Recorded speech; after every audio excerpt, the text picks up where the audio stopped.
In a town where whispers travel faster than footsteps, and every smile hides a careful, calculated strategy, where trust is fragile and every legacy comes with a price, one woman remembers everything. She poured her heart into building an empire, raising a son, and protecting a world that constantly tried to rewrite her story. Yet, betrayal lurks in the shadows of those she trusted most, threatening to claim what is rightfully hers. This is the legacy of Claire Bennett. Before we get started, I'm curious, where in the world are you watching from right now? And what time is it there? Drop it in the comments. I'd love to see. And while you're here, don't forget to hit that subscribe button and join our family at Revenge Unfolded. More stories, more revelations, more healing, all the truth, every time. I never imagined my son's wedding would mark the day I stopped being his mother in the eyes of everyone else. A champagne flute balanced in my hand when Vivian, his fiancée, turned just enough to make sure every nearby table caught her words. The help eats in the kitchen. She didn't glance at me directly, but her eyes slid over Sophia, my assistant for more than 30 years, and then past her, straight through me, like I wasn't even in the room. I caught my breath, but I held my posture. A few guests chuckled nervously, others winced, one woman stared at her plate, and Ethan, the boy I'd carried through colics, sleepless nights, heartbreaks, and financial crises, simply adjusted his cufflinks and carried on chatting with Vivian's cousin about hedge funds. Sophia's gaze met mine, unreadable. I offered the tiniest nod. This wasn't the first insult of the evening. My name printed as Clara Bennett instead of Mother of the Groom. My favorite champagne replaced with Vivian's trendy, sustainable rosé. My seat 2 rows back while her spin instructor claimed the front. But this moment, deliberate, and I was done. I set the glass down untouched, slipped my hand into my clutch, and stepped behind the trellis in the garden. A warm breeze stirred the lavender, carrying the faint strains of the string quartet playing a soft jazz version of a familiar Coldplay tune. I dialed Victor Hale. He picked up on the second ring, always punctual. "Cancel the $30 million contract my son was supposed to announce tonight," I said, calm and precise. A pause. "Clara, you heard me. It was mine to offer. Now it's mine to keep. He never asks why. That's why I trust him." "Understood. I'll notify the board immediately." I hung up. The roses by the trellis were wilting in the early summer sun. I plucked one. Its petals were soft, bruised. The bloom had been perfect, but its time was done. Back at the table, Sophia had refilled her glass, untouched. She rose slightly as I returned. "You're fine," I whispered, resting my hand on her shoulder. "They'll need your poise now more than ever." We sat. The toast began. Ethan tapped his glass. Murmurs hushed as he smiled at the crowd. "I just want to thank everyone for coming, especially my mother, Clara, who—" I watched him falter. My name landed like a dropped fork. He expected applause. There was silence. Even the quartet paused. I tilted my head, just enough to meet his eyes. His smile wavered. He glanced down, cleared his throat, and forced on, "Who, helped make today possible." Helped. Past tense.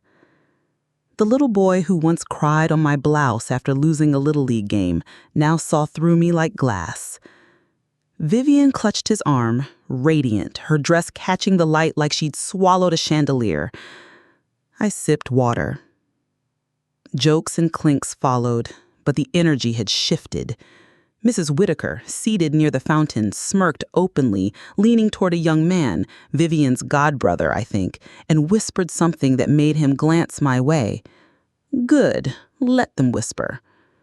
By dessert, murmurs rippled about the missing announcement, the news Ethan had teased all week, the new initiative, the guaranteed future. It was suddenly just gone. Funny thing is, that morning, before the slight, before the toast, before the betrayal, I had spent an hour deciding whether to wear the locket Ethan made me in 3rd grade, a tiny silver heart, dented on the edge, holding a photo of the two of us, him with a missing tooth and me holding him by the fountain where they later said their vows. I left it in the drawer, not because I'd stopped loving him, but because I realized he might have stopped needing me. After reclaiming my power, I wandered, not outside, but in my mind. I drifted back to the beginning. I was 27 when his father left. Not dead, just gone. Emotional cowardice, that's what it felt like. 3,000 miles of grief and debt, a toddler clinging to my leg, and $8,000 in shared debt. So I built, toddler on hip, drafting plans at the kitchen table while he napped, designing homes, restaurants, hospitals, creating beauty from nothing but drywall and stubborn will. I made Sinclair Design respected before it was ever our family business. Ethan grew up in that office, toddling between blueprints and fabric swatches. He called my leather portfolio Mommy's Secret Suitcase. He called me Mom. The first time he said Clara in public, he was 24. A fundraiser. A waiter asked if he wanted to introduce me. Of course. Clara Bennett, founder of Sinclair Design. I laughed. Only later did I realize he'd rebranded me, mother to marketing asset. My name gave weight to his resume. My face reassured investors. My voice, too sentimental, too off-brand. I let it happen. That's what hurts. I told myself I was generous, passing the torch, but the torch kept burning me.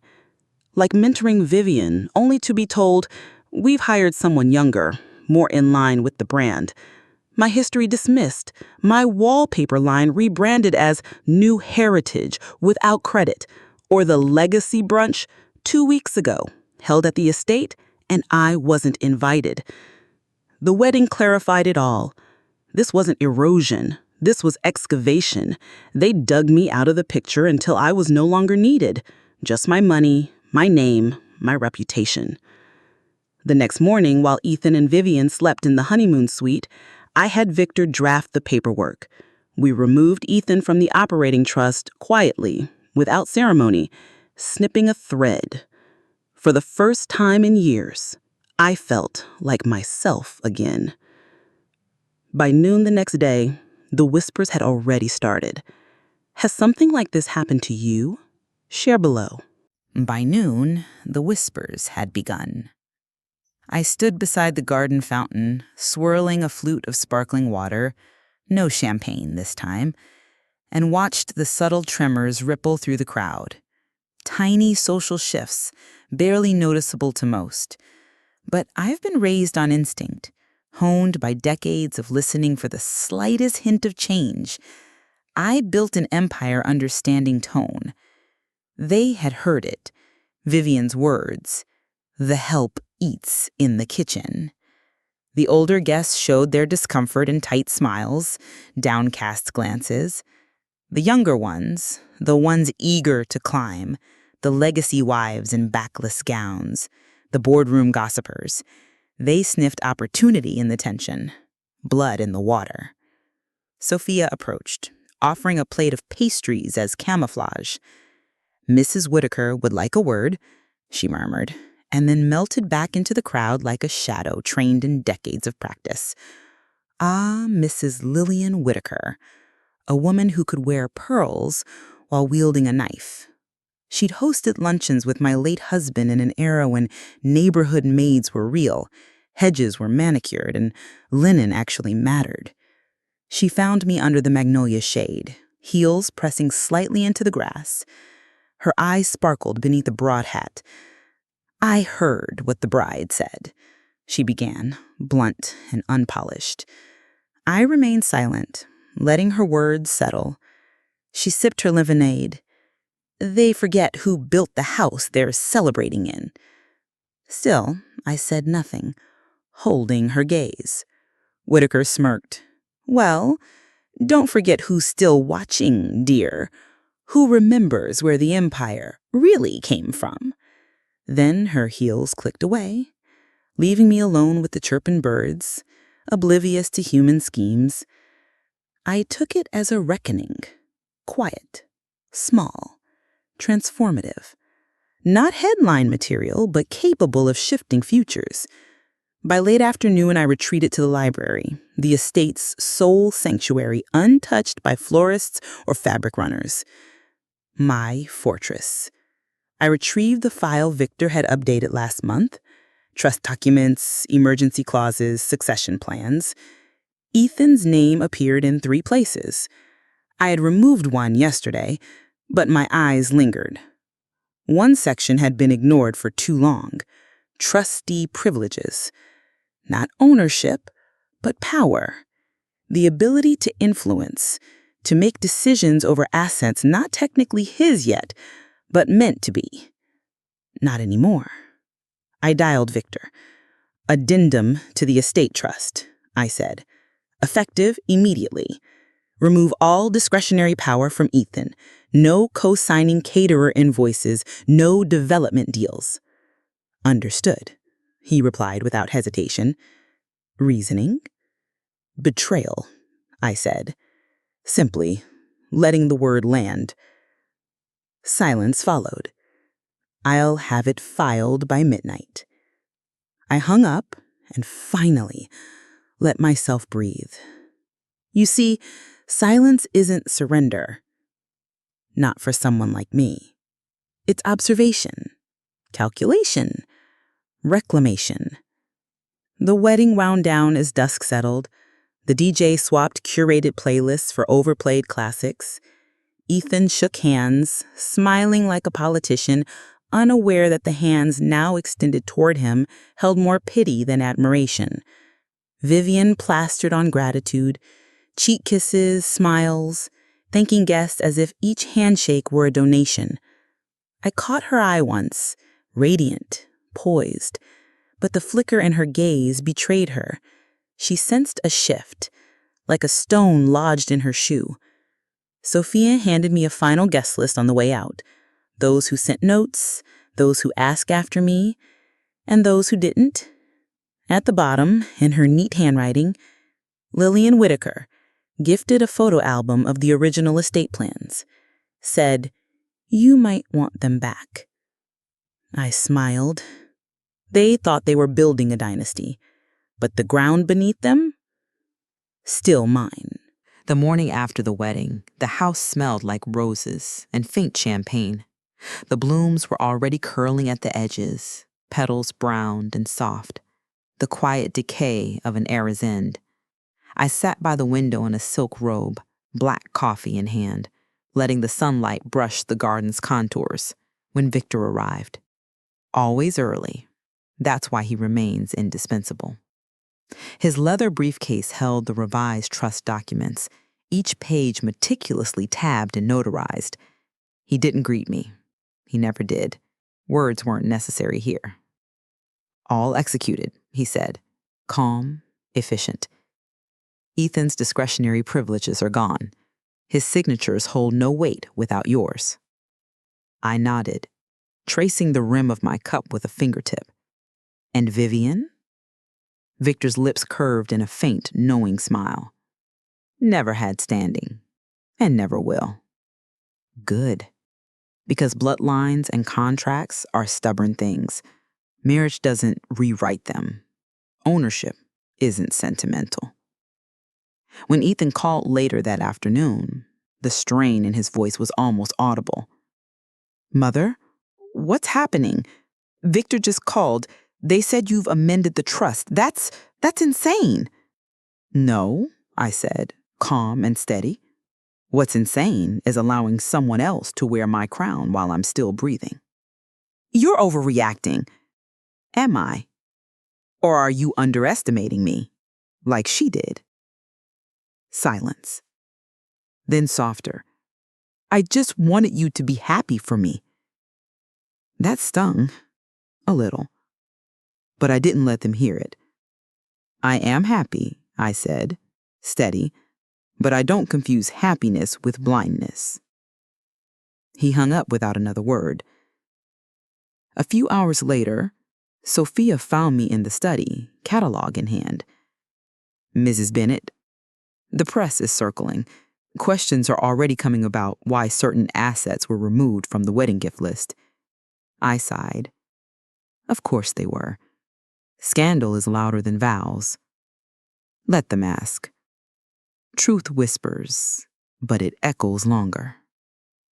That evening, a call from James Carter. Months since we'd spoken. He wasn't one for society gossip, but somehow he always knew the right moment to reach out. I hear you've been busy, he said, warmth in his voice, carrying years of shared history. Only as busy as survival demands, I said. You've always had a talent for survival. A pause, the kind that stretches across lifetimes. Claire, remember, sometimes surviving isn't enough. Sometimes you're allowed to live. I closed my eyes and let myself drift for a heartbeat, back to the days before the empire, before the legacy weighed on my shoulders, before the mistakes that still haunt. I'll think about it, I whispered. A soft chuckle. That's all I ask. When the call ended, I returned to the window. Moonlight painted the garden silver, the hedges sharp and precise against the lawn. Peaceful, yes, but I knew better. This wasn't peace. It was intermission. Vivian wasn't finished. I could feel her recalibrating somewhere beyond my sight. A woman like her doesn't surrender with one defeat. She waits, sharpens, plots, her smile a blade. But she would learn a lesson, eventually, the hard way. I didn't create this empire by being soft. I built it by remembering, by recording, by reclaiming. Every inch, every document, every heirloom. The ring, the vault, the trust, the legacy. All of it. Because I am Claire Bennet. And I never forget. Victor nodded, already taking notes. We spent over an hour dissecting the structure, pulling apart the bones of what once would have been their safety net, and weaving them into something new, something enduring. I didn't do it out of spite. Not truly. That's a misconception about women like me. People confuse clarity with cruelty, boundaries with vengeance. But this was protection. Protection from manipulation, from guilt, from those who smile while sharpening knives behind your back. Victor pushed a thick folder across the table. I saw my name printed boldly on the cover. Claire Bennet, Revised Legacy Plan. I'd carried Ethan through law school, through his first failed startup, through the down payment on that over-decorated monstrosity they now call home. He once told me I smothered him with structure. Well, now I had structured him right out of influence. As we wrapped up, Victor hesitated, lowering his voice. You should know, I've been hearing rumors about Vivian. I blinked. What kind of rumors? He pulled out his phone, scrolling through messages, whispers that she might be considering a pregnancy, conveniently timed, of course. No medical confirmation yet, but I stared at the screen. It wasn't shocking. This was textbook Vivian. She didn't just plan parties, she orchestrated moves. She once hosted a dog's baby shower for press. A real pregnancy? Leverage, in its purest form. Victor cleared his throat. I'm telling you because she's been seen consulting with attorneys who specialize in guardianship clauses. Guardianship, I repeated, the word sharp on my tongue. She may be laying groundwork, he said carefully, casting you as unpredictable, potentially unfit. I felt my heartbeat slow. Unfit, like a woman with too many opinions, too much memory, too much power. Victor added softly, We've seen this tactic before, Claire. Matriarchs declared incapable, convinced to sign things they barely understood, moved out of their homes for their safety. I looked at him, then at the folder, then reached for my phone. Sophia, I said when she answered, initiate a complete archive audit. Digital, paper, verbal. Every conversation I've had with Ethan or Vivian in the last year that touched money, property, or estate access. Catalog everything. Understood, she replied immediately. And moving forward, I added, no private meetings without witness logs. No exceptions. Even Ethan? Especially Ethan. We hung up. Victor poured tea, Earl Grey like always, and we sat for a quiet moment, the kind that only comes from decades of trust. He said finally, You're not just planning, you're defending a kingdom. No, I said softly, watching the steam curl. I'm defending myself from a family who sees my throne as vacant, waiting to sit on it. He said nothing. He didn't have to. Later that night, I walked the halls of the estate, letting my fingers trace the picture frames lining the walls. Our wedding photo, Ethan at 6 covered in frosting, my first office. The company ribbon cutting, my late husband carrying toddler Ethan on his shoulders. A lifetime, displayed like a museum exhibit. A legacy, yes, but no longer theirs to inherit. The farewell brunch unfolded beneath the pergola where white hydrangeas bent beneath their own weight, the air scented faintly with rosewater and decay. I wore cream linen. No jewelry, no armor, just poise. Let them underestimate that. Guests sipped mimosas, nibbled on smoked salmon blinis, laughing louder than necessary, the way people do when they sense tension but cannot name it. Vivian floated between tables, all pastel silk and teeth. If I didn't know better, I might have thought she was glowing, but I do know better. That's the curse of longevity. You can see when a woman is selling something, and Vivian was on full display.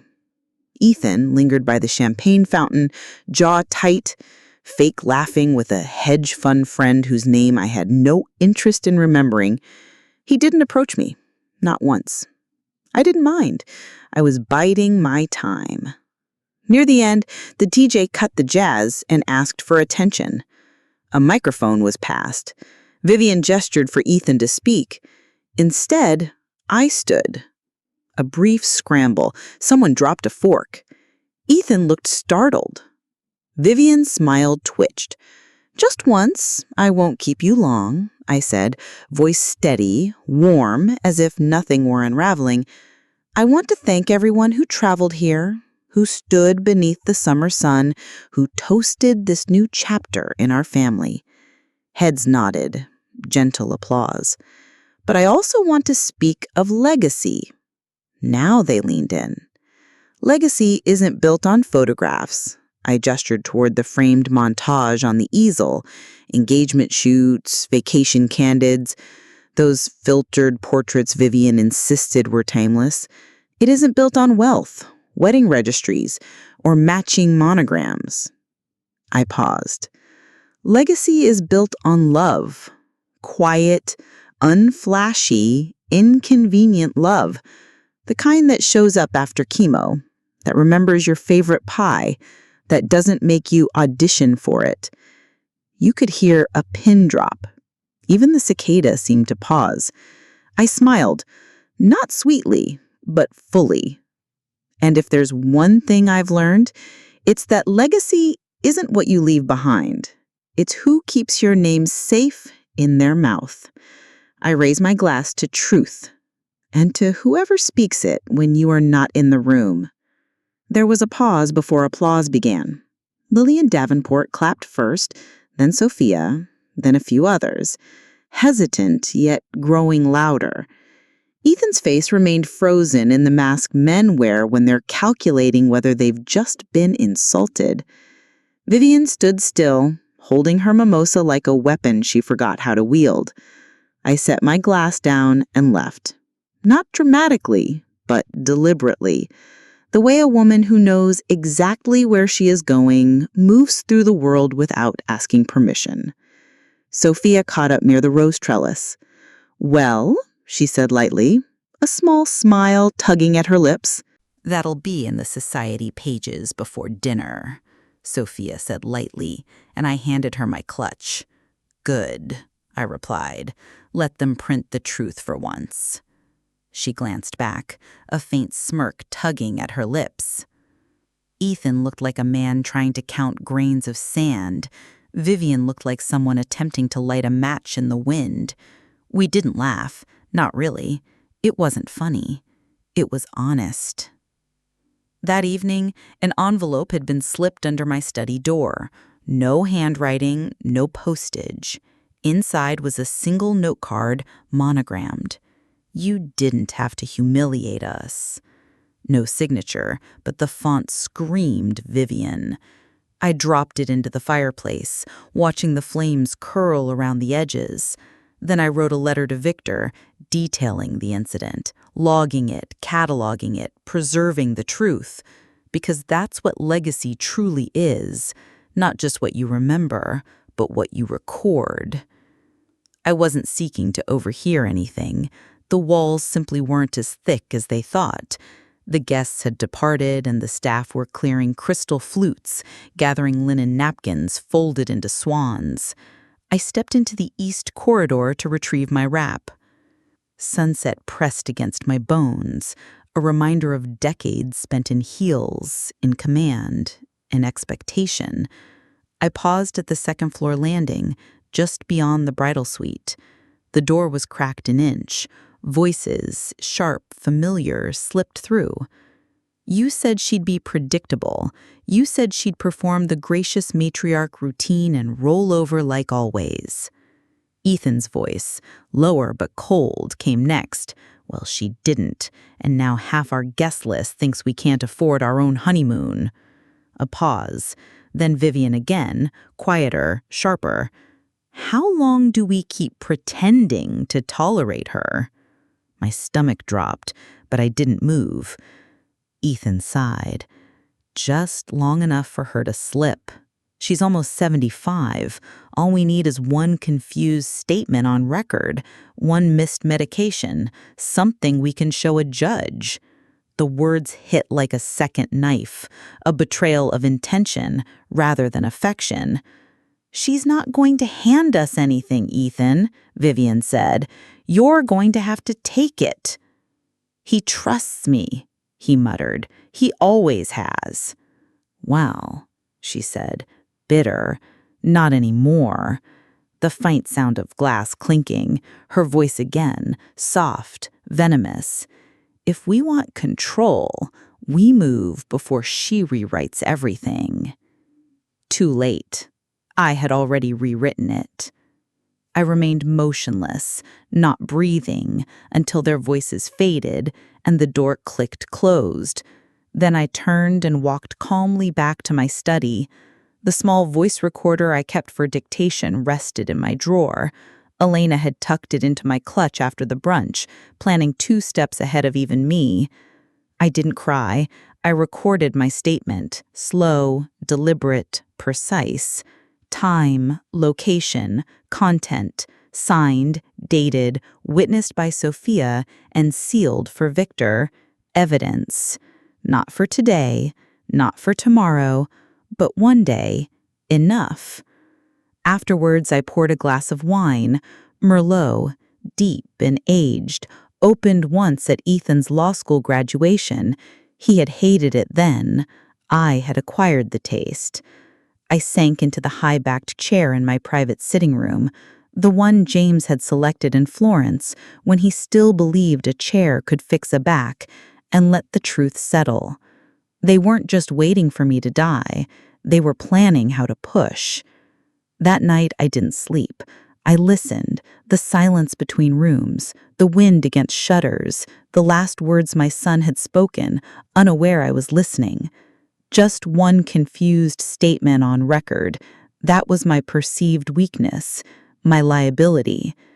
I looked at the portrait above the fireplace, Ethan at 9, Little League uniform, smiling like the world was pure. I raised a boy who turned into this, I whispered. Then I moved the envelope containing backup trust access codes. New bank, new structure, new contingencies. Sophia and Victor received copies, but not the family. Not anymore. The second knife hadn't made me bleed. It had made me see. Society's loyalty, darling, is only skin deep. Peel back the champagne toasts and country club smiles, and you find whisper networks, scavengers in designer heels, waiting for the wind's direction. So I gave them wind, not a gust, just a subtle breeze, scented with old money and something acidic, like overripe fruit. It began with a luncheon, quietly curated by Sophia, 6 women I'd known for decades, wives of architects, deans, gallery patrons, the kind who sense a storm in linens and silverware. I never mentioned Ethan or Vivian. I didn't need to. I let truth slip like pearls from a broken strand. Oh, I've stepped back from the trust board, I said. Legacy fatigue, I suppose. I've chosen to fund women's initiatives directly, bypassing family bureaucracy. When you give someone everything and they still treat you like a wallet with opinions, it's time to adjust the estate. Don't you agree? They nodded, as they always do when a woman with power quietly reclaims it. By the end of the luncheon, 2 of the women had requested a meeting with Victor. One slipped me a card for a women's foundation in D.C., and all 6 departed with the same quiet understanding. Claire Bennett was no longer letting her son represent the empire. The next morning, I sent a vintage from the cellar to Mrs. Davenport, a gift, a subtle cue. The following week, she hosted her own brunch.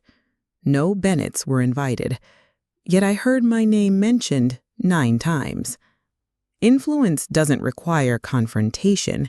It only requires reminding people where their advantage lies. During that stretch, Ethan called twice. I didn't answer, not out of cruelty, but to let silence do its work. Silence unsettles, makes people spill truths they wouldn't otherwise. And spilled they did. Elaine would appear with her clipboard, reporting, Mr. Aldridge mentioned that Vivian's foundation was denied matching funds.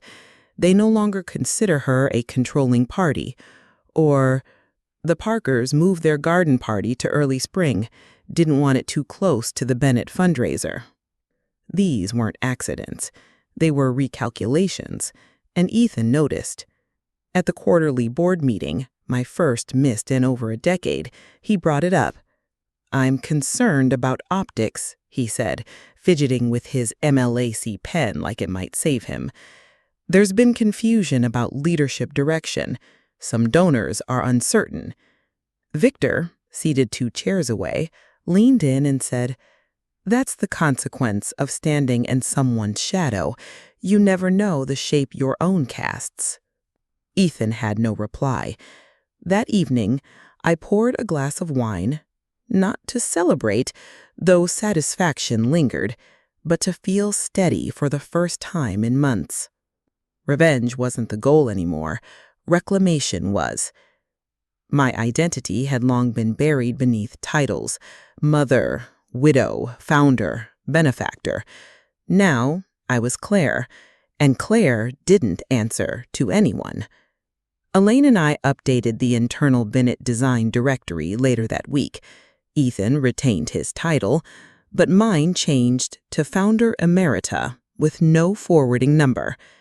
Let inquiries vanish into the void.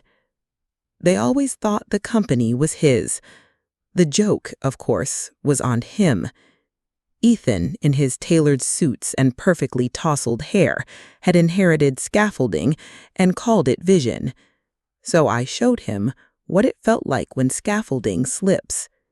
We began with the ghost portfolio, quiet holdings, the investments and assets I had cultivated over decades, some in the Bennett name, others in blind trusts, shell corporations, licensing rights, dormant patents, unremarkable on the surface, yet profitable, and entirely mine. To Ethan, these were just numbers. He paraded them at board meetings, never questioning the source. One Tuesday morning, over coffee and lemon toast, I began divesting. Not all at once, just enough to rattle the foundations. A boutique hotel group we had quietly backed sold. That Scandinavian textile licensing deal reassigned. The long-dormant rights to the Bennett Legacy Collection, once earmarked as Vivian's Indulgence, purchased entirely by a nonprofit I founded that very day.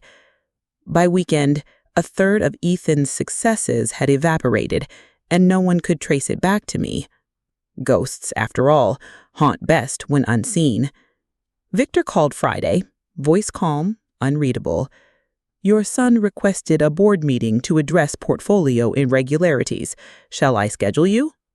No, I said. Let him explain the house of cards alone. That afternoon, Elaine and I sat in the garden, sipping chilled tea. Camellias were blooming early, a sign of false spring. He called twice today, she noted, glancing at her phone. Left a voicemail. Wants to clarify misunderstandings. I'm not confused. He is. By evening, the Bennett board quietly released a statement about ongoing internal restructuring. The press barely noticed, but the circles that mattered did. Ethan's name vanished from fundraising flyers. A partnership meeting he was to host at the Design Council, canceled without explanation. The empire had not crumbled, but it had been trimmed surgically, and Ethan was bleeding from places he could not see. 2 days later, I received a handwritten letter. That caught me off guard. Mother, I don't understand. I've worked to keep this family strong, to honor your legacy. I know Vivian has made mistakes, but we're trying. Why are you cutting us out? Please, let's talk. E. I stared at the page. He had walked into a structure I built and thought redecorating it was enough. Now that the lights flickered, he questioned the foundation itself. Elaine found me with the letter in hand, eyes distant. You all right? She asked. I nodded. I keep thinking, I handed him everything, and he treated it like a menu. She said nothing, only placed a cup of tea beside me. I should have made him earn it, or at least understand it. You're doing that now, she said softly. I folded the letter, without replying, and called Victor. I want the licensing proceeds donated to women in transitional housing. Use the name. Let the Bennett brand mean something again. He exhaled a small, grateful laugh. That'll sting. Good. I slept soundly that night. Ethan never understood.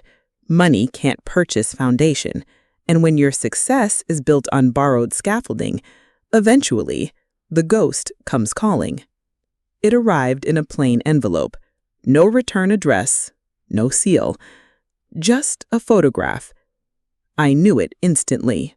It was graduation day for Ethan, 23, his face flushed from champagne and pride, standing beside me with an arm draped casually over my shoulder. I wore that navy suit with pearl buttons, the one James once called my armor. We were smiling, genuinely smiling. Taped to the back of the photograph was a note written in my own hand, the last time you looked at me with respect. Elaine had asked if I wanted to deliver it in person. I said no. It needed to land where he felt most secure, where he thought he was in control. So we mailed it to his office. 2 days later, he called 3 times. I didn't answer. Silence, I knew, was more instructive than words. By week's end, he appeared at the estate alone. No Vivian, no driver, no camera-ready grin, just Ethan in a wrinkled blazer, face older than his 39 years. I didn't invite him in. We sat under the old fig tree in the garden, the same one where he'd once learned to climb, sunburned and full of questions. "I got your note," he said at last, fidgeting with the envelope as if it could bite him. I nodded. And I deserved it. Silence fell again. He exhaled, steadying himself. "You think I don't know I screwed up? That I let her talk down to you? That I stood there and said nothing? I hate that version of me, Mom." I said nothing. He wasn't hating that version. He was hating that it had consequences. "I just wanted to build something," he admitted quietly. "To be someone." "You were someone," I said. Soft but firm. Long before board seats and designer shoes, you were mine. He swallowed. "I know that now." "That's the problem. You know it now. After everything." He looked down at his hands. "I miss you," he murmured. I let my gaze drift toward the garden, where camellias were beginning to wilt in the summer sun. "Missing someone doesn't mean you get them back," I said. He nodded once, not arguing. "I didn't come to ask for anything," he continued, voice low. "Not money, not access. I didn't want to be a ghost anymore." For a moment, I almost softened. Almost. Then I remembered the recording, his voice in that room, the one confused statement on record. He hadn't arrived out of repentance. He had arrived because the ground beneath him had shifted. "You know what hurts most?" I asked, voice measured. "It's not the money, not the board votes, not the estate documents, or that heirloom ring." He met my gaze. "It's knowing I raised a son who stood beside a woman while she mocked me, who watched me be erased one public moment at a time and did nothing." His voice cracked. "I didn't think you'd care. That was the fatal wound. You thought I wouldn't notice. I thought you'd just keep being strong." There it was, the admission I'd been waiting for. I rose slowly, deliberately, letting calm finality take the place of anger. "I am strong," I said. "That's why I'm not angry anymore." He blinked, unsure, unsettled. "I'm done. Not with rage, with peace." He rose too, like a man waking late for a train he will never catch. "I'm sorry," he said again, softer this time. I nodded. "And I believe you." Then I delivered the last truth he hadn't expected. "But sorry isn't a door. It's a mirror." He left without another word. I stayed under the fig tree, letting afternoon light filter through the leaves like memory. The scar wasn't silent. It just stopped demanding attention. I didn't hold a press conference. I didn't call a board meeting. I didn't notify the family. I simply left. One Friday morning, before the sun had risen, Elaine and I packed my office. 42 years of design samples, awards, ledgers, and letters were neatly boxed, marked Legacy Private. The only thing left behind, a brass nameplate on the door that read, Claire Bennett, Founder, past tense. Elaine handed me the final envelope. Inside, the press release. Victor had drafted it with precise clarity. After decades of leadership, Claire Bennett formally steps down from her role in Bennett Design. She will continue her work through the Bennett Initiative, a philanthropic foundation supporting women in design, education, and entrepreneurship.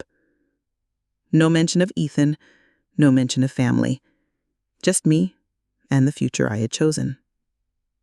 The call came just past 9 as Elaine and I arranged the reading nook in my new lakeside cottage, a sun-drenched space where silence was natural and every creak was just the house settling, not scheming. My cell phone rang. I didn't recognize the number.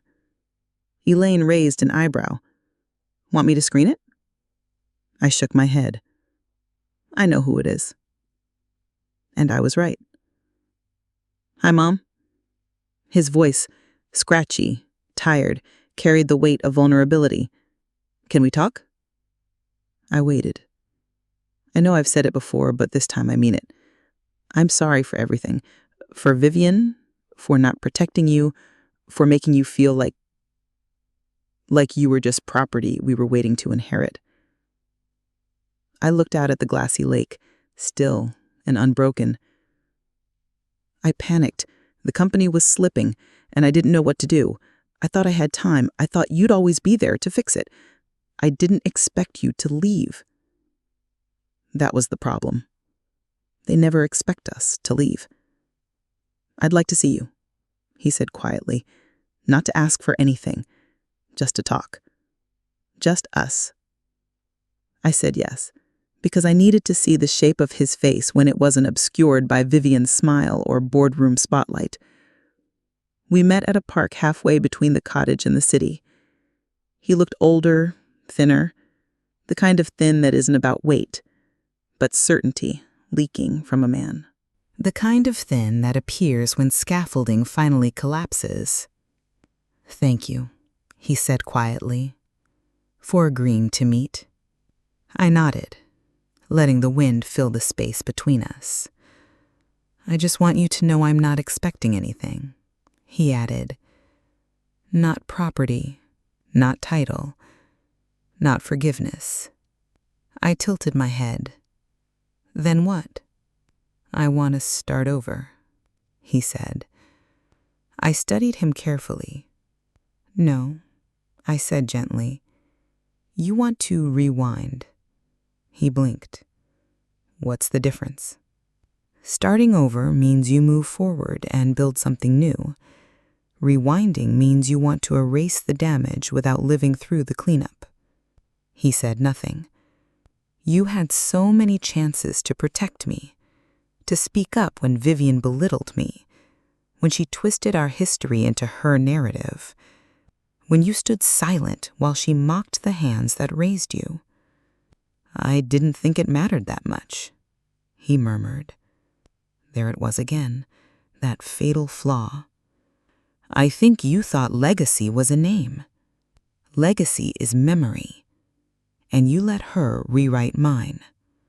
He reached into his coat pocket and pulled out something wrapped in tissue paper. I found this in a drawer from when I was little. I thought you should have it. I unwrapped it. A drawing. Crayon and stickers on cardstock. A messy sketch of me in an apron holding a tray of cookies.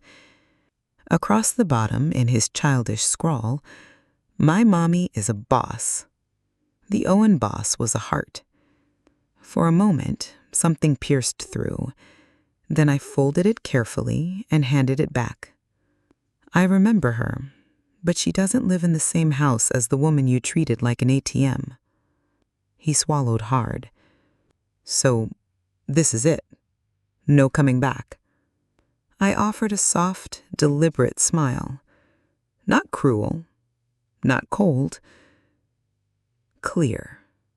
I raised a son. You raised ambition.